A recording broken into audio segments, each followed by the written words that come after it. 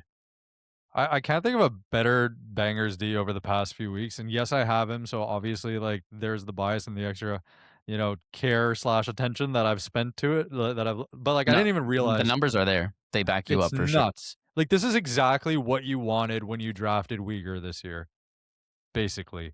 So, I mean, I guess no power play, fine, but he's got a shorthanded point in there, so that's pretty sick. No, I gotta go Walker here. Orlov's shots, hits, blocks are not nearly reliable enough. The points are also just gonna kind of be all over the place. Is his power Power play play still? one though. Yeah, but still, I think like I'd rather just take these elite numbers for the peripheral categories from Walker. Yeah, I mean, you could call me a guy walking in New York who got cut off because I'm walking here. Yeah, definitely. I knew exactly where that was going to. Yeah, I'm definitely going Walker. The numbers are nuts. Last 2 weeks, 3.14 shots, 2.57 hits, 2.14 blocks. That's like a top 6, 7 draft pick. That you know, 6, 7. yeah. Yeah, no, this is nuts, no brainer for me. I mean, Orlov / Klingberg have been doing this all season. I have not, like they've had their stretches of doing stuff and then sucking, and I'm just not interested at all. I mean, look, if you had worse options than Walker, then I could see picking up Orlov for the week for the 4-game week. But if Walker's there, to me, it's a no brainer. Yeah, I mean, I tried to find somebody that was widely available that was maybe PP1 that could maybe sway you against Walker, but Walker has just been so insane. Feels like if he's available on your waivers, like he's a priority pickup right now. He doesn't even play on Monday, so you'd be able to get like the Tuesday, Thursday, Saturday, Sunday, and even though most of those are heavy nights, like this is a guy that's gonna win you a lot of bangers, cats, and probably lose me the championship this week, right, Jakey? Yeah. All right, going to goalies now. I did not mean to honestly put a lot of Jakey's players on this list, but it just so happened that it ended up this way. But would you He definitely rather, meant. yeah, Brandon Bussi of the Carolina Hurricanes or Jacob Markstrom of the New Jersey Devils? I mean, like I said, I've been a bit checked out last 2 weeks, but when I last was dialed in, which was about a week and a half ago, to me, it's an easy Markstrom. So I don't know if things have changed too much in the last week and a half since I last checked, but when I last How checked, about you, Jack? I'm looking now, but Freddie Anderson was the starter, when I was last looking. They've kind of been alternating though, so I assume it's a 4-game week. They play the first game on Tuesday. Like I'm assuming Bussi gets 2 games this week. Markstrom also has 4 games. I assume he gets 3 games this week. He'll probably get Rangers, Capitals, and Habs on the weekend. So honestly, it's tough because Carolina's a better team than New Jersey, but New Jersey's been hot. Markstrom, they both kind of been leaky a little bit, so. Yeah, I'm looking at the numbers now. I'm going Markstrom still. I think he's going to get more starts, so he's got the quality-wise. Both of them, couldn't hit a .900 if they tried, if it was looking them right in the face. So, look, they're both going to get you like a .895 in every game they play.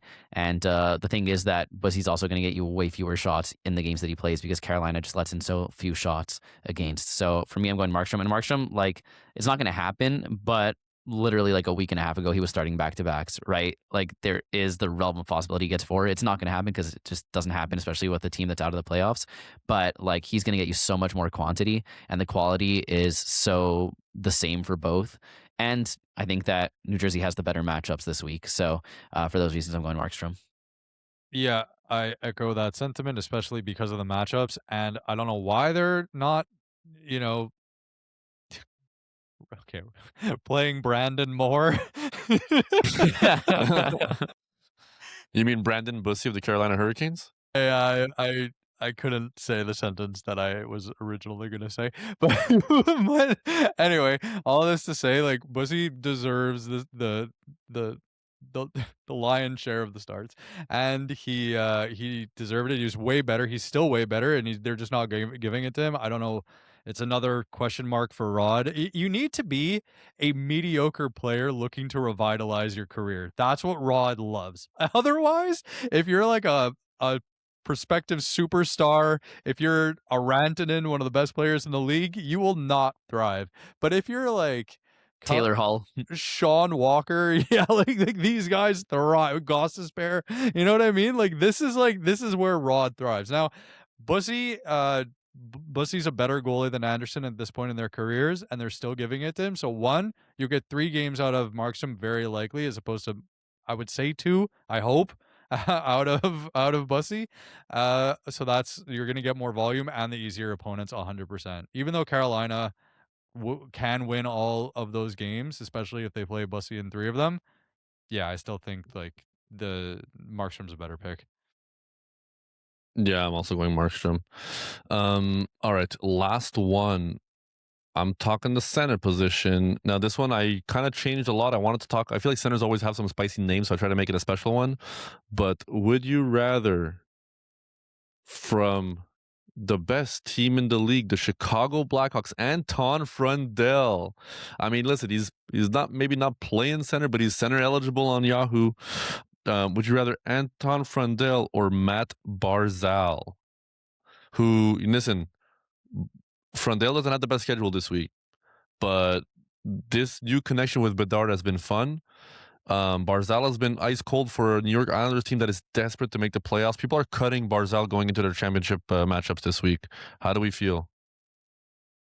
I mean, I just looked at it. I know Frondell's at like 4 points in 4 games, and his shot volume's looking real nice, and Barzal's just straight zeros. So it's tough, but Frondell's only got 3 games. They do have that off night, right? So I think that helps.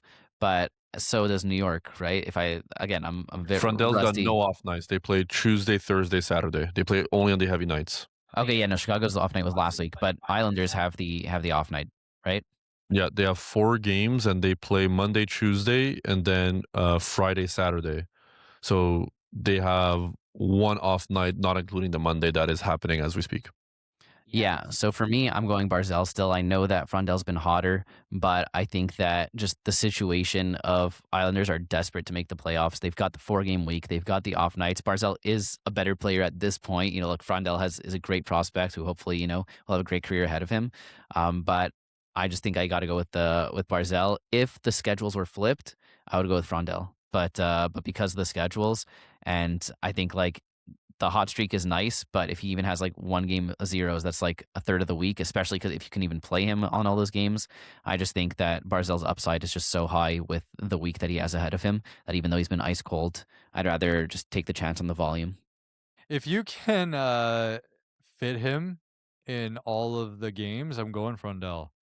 Because one, you know, it's a thing where, you know, young players come into the league and sort of just start killing it and have like a great end to the season. 2, he's playing with Bedard, and 3, he was already an elite level prospect. So he has like the 3 stars, triple crown of being able to succeed. I actually think he's tremendous. And I guess you're getting that 1 extra game of Barzal because then you'll for sure be able to fit him in your lineup. But look, provided that you can play them for the 3 remaining games that they have this week, yeah, I'll pick Frondell there. I mean, you might have both on your roster and you have to choose who you're starting, right? That might be the decision that you have. To me, like Frondell. maybe what? I'm going Frondell there if you have to Yeah. choose between them. Yeah, exactly. That's what I was literally about to say. I feel like if I have to choose, they're both on my roster right now, and I have to start one in my lineup. Like I'm gonna start Frondell. He's just hotter.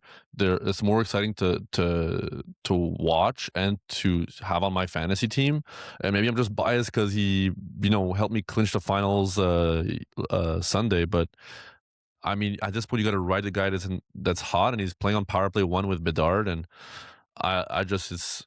But Barzal is so cold, and the Islanders have been scoring goals, and he's not being a part of it. So he's a better, like he should be better, but he's not right now, and I can't take the chance. Yeah, I mean, I didn't take into account the fact that since we're recording this on Monday, like by the time this comes out, they'll have the same amount of games played. So, and then the off nights, like you said, if you can fit them in the schedule, same amount of games played, I like Frondell as well. For me, it was more just like if it's like a 4 games of Barzal versus 2 games of Frondell, to me, it's a no-brainer. You go with the 4-game guy, no matter what the ice cold versus hot streak. 4 versus 3, but yeah. I just meant like if you can't fit Frondell in all those because it's on the busy fair. nights. But yeah, I guess listen, did I split the difference on any of them today? I think I split Frondell, Barzal, Will Smith, Kyrou. and Holloway Zacha. I think you went Zacha, right? Or did you go Holloway? Well, I went Zacha provided the schedule because that was like a Sure. potential 4 versus 3. That's like the caveat for like everything now since we're in the finals. Well, I mean, there is the week 24, right? So that's part of it. But yeah, all right. Well, that wraps it up. Yes. Thank you to everybody for listening to week 23 news updates and Would You Rather. That was a good one. Very spicy. This was a good different splitter. You did well with the Would You Rathers for sure. I did my best. And we didn't peak. No, we didn't peak. And listen, this is a big episode because we're prime in the middle of a lot of championship week. So I mean, it's crazy. The season is almost over. Jakey and versus me in the finals. I don't think I'll have more stress ever in my whole life than this week right now. So I hope everybody wish you good luck in your finals matchups. I know a lot of you are in your finals. I know a lot of you already won the title. Crazy enough, but in the Discord, let us know where you're at and what your matchups look like. Yeah, in that fantasy bragging channel, I want to see all the winners in the Discord just posting their ships, so I could feel less bad about myself and just live through you guys. Josh beat me at Catan one time and started playing All I Do Is Win for like 5 straight minutes. So channel that energy if you win. I think I'm the reigning Catan champion between the three of us. I'm just putting it out there. Yeah, honestly, I'm starting to feel like the Habs, like I have the most cups, but like, what have you done for me lately, All right. And follow us on Spotify, Apple Podcasts, wherever you get your podcasts. Rate us 5 stars. Give this video a like on YouTube if you're watching over there and subscribe to our channel. All the socials are in the podcast description and be sure to join. Stop. We're recording in person. That wasn't Stop it, Ron. Stop. I had to show some, right now we could just all be recording like normal, but we're all literally in the same room. That was a lot. And Kevin, that reference is crazy. You know that reference? I'll throw these Doritos at you. Oh, it's open. No, it's open. I mean, oh, bleep, it's open. All right, take it away, Ernie. Ba-ba-da-bow-bow, Banger Management Fantasy Hockey Podcast. Woo! Woo! Woo! Kevin, duck so they can see me from your screen to show that we're all in the same place.